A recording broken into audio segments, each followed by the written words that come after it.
Today is day 4 of 100 days of random acts of kindness. We had another hospital day today. This morning I went to orthopedic surgery, got more x-rays on my hip, and essentially was told there's nothing that they can do. I am being referred to a kind of like an oncology specific bone guy who deals with bone cancers, but also metastatic cancers in your bone, which is what I have. So we'll see. I like my palliative doctor today essentially said I wouldn't be holding my breath for that to heal. I think it would be different if it was my wrist or my elbow, where it could be in a sling, but your hip and your pelvis, I mean, there's not much of a chance there. So that was, I mean, I'd say it's disappointing, but we kind of knew that that was the case. So that is what it is. And then fast forward to, I was asked to do a video for adolescents and young adults with advanced cancer. And so that video was shown at a presentation today and went over really well.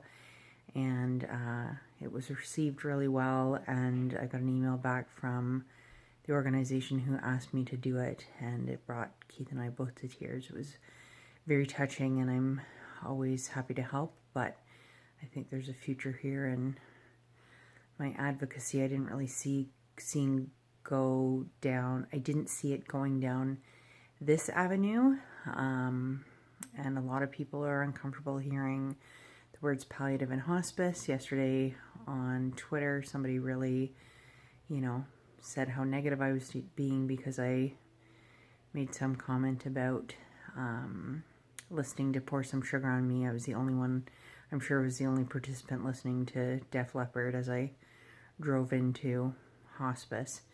And I'm in a day program there, and for a lot of people, hearing the word hospice is very difficult.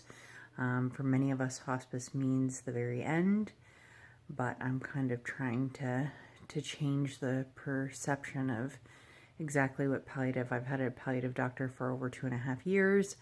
Hospice day program are people like me who need support and connect with other people. So yes, hospice residents, when you move in there, you're typically not moving out, and you probably don't have a terribly long time to live, but the word hospice can mean different things at different times, and this person accused me of being very negative, and why do I always have to talk about it, and from one tweet. So I mean, it means something different to her, and a lot of people can't talk about it or accept their diagnosis, or sometimes people want to stick their head in the sand, and I'm just not that person. I never have been. So that's something that person has to deal with. Why I was told that I'm not allowed to deal with it my way, I'm not sure, but that's, I guess, to each their own. So with all the stress of this week, I'm of course getting a cold sore, because why would we not want to end the week off with a bang? So I'm rooting through my my nightstand looking for, I don't know, the cream or whatever, and I came across these earrings, and so that is today's random act of kindness.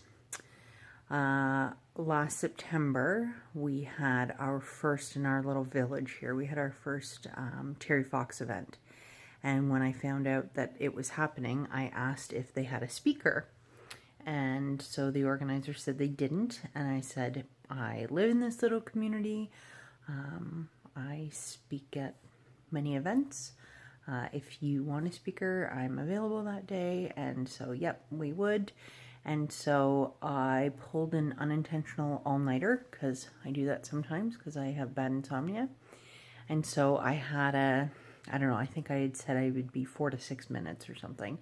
And I was like, oh my gosh, 18 minutes or something ridiculous. It was so long-winded because I was so tired and I couldn't focus, and I kept saying the same thing. And Terry Fox Foundation is known for 82% of their funds raised and donated go directly to research. So it's obviously massive. That's so huge. And I know I said 82% about 5,000 times. Like, there's no way anybody walked away from that not knowing how the percentage that goes to research for Terry Fox. Anyway, so the two people who ran the event were very, very nice, and we've stayed in contact. And so I got an email. I think we were in Florida at the time, and got an email saying we'd like to come over and bring you something. And I had no idea what to expect. I didn't know if they were bringing over a casserole or asking me to speak this year. I had no clue. And so anyway, I said I'll be home whatever day it was. So they came over, and it was a couple.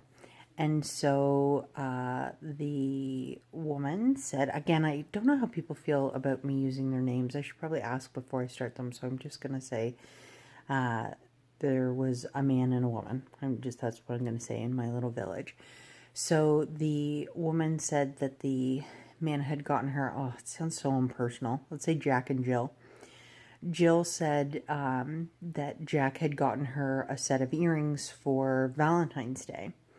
And the people who made the earrings said, we are going to send you, there was something about a deadline, I think. So they said, well, we can't get them out to you in time, but to kind of, I don't know, like for our apologies, we're going to send you a second set of earrings, and you are to send them and give them to somebody who inspires you and who empowers people around them. And so Jill said, and we both looked at each other and thought of you.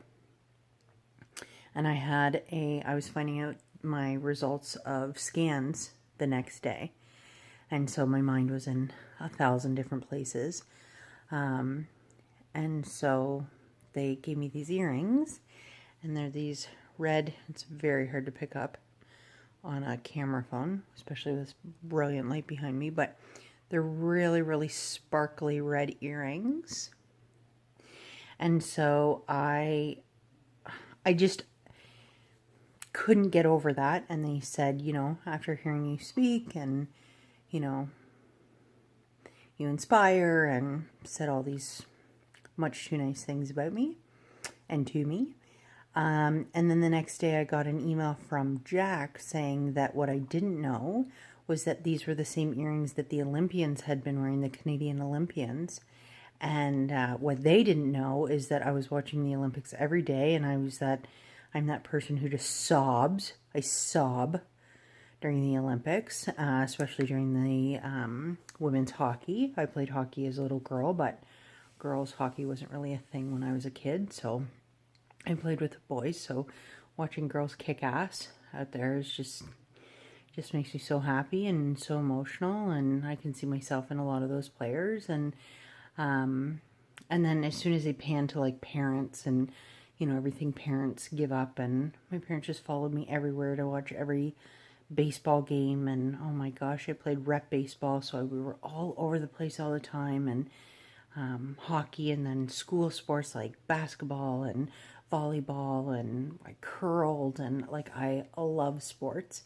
Playing them with a broken hip, not so easy. Anyway, so these earrings actually mean so much more to me than just earrings too. The fact that the Canadian Olympians wear them, and then the message behind them, and then the fact that I had met Jack and Jill once before, and that they both thought of me, and them just knocking on my door and giving me these earrings the day before I was getting scan results. And as I've said so many times, people really don't understand the impact that these gestures and acts of kindness have, and how long they stay with me, and how many people say to me like, well, I didn't know what to say, so they didn't say anything, or we don't hear from somebody who you kind of think, really, like I really would have thought that, like, do they know that I'm dying, or do they know that they're not going to have the opportunity to say this to me? And we don't know, right? Like 6 months, it could be 5 years, we don't know. But it's just, it is strange being on the receiving end sometimes, when people who you think are going to be there all the time, who kind of disappear, and then other people who you meet one time bringing these stunning earrings. So today that's my random act of kindness.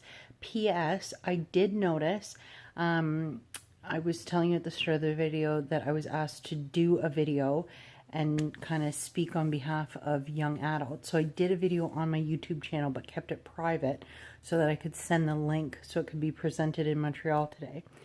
When I posted my video for this project afterwards, I made it public, but it didn't work or something. So when I went on today to look at YouTube, sure enough, there had been no views. So if you notice that I didn't post yesterday, I actually did post last night, but I think it showed that I post today. So no trick, no 2 videos today. I really like doing a video every day. So sorry about that. But today, Jack and Jill, you know who you are. These earrings mean so much to me. Talk to you tomorrow. Tomorrow's Friday, which means the last day at the hospital for, I think we get 2 days off. 3 days off. We get 3 days off. Oh, this smile. Who would have thought? Such different definitions of what a good day is. And Saturday and Sunday and Monday, just not being at the hospital is such a good day. Hope you guys are having a good Thursday, almost Friday. Talk to you tomorrow.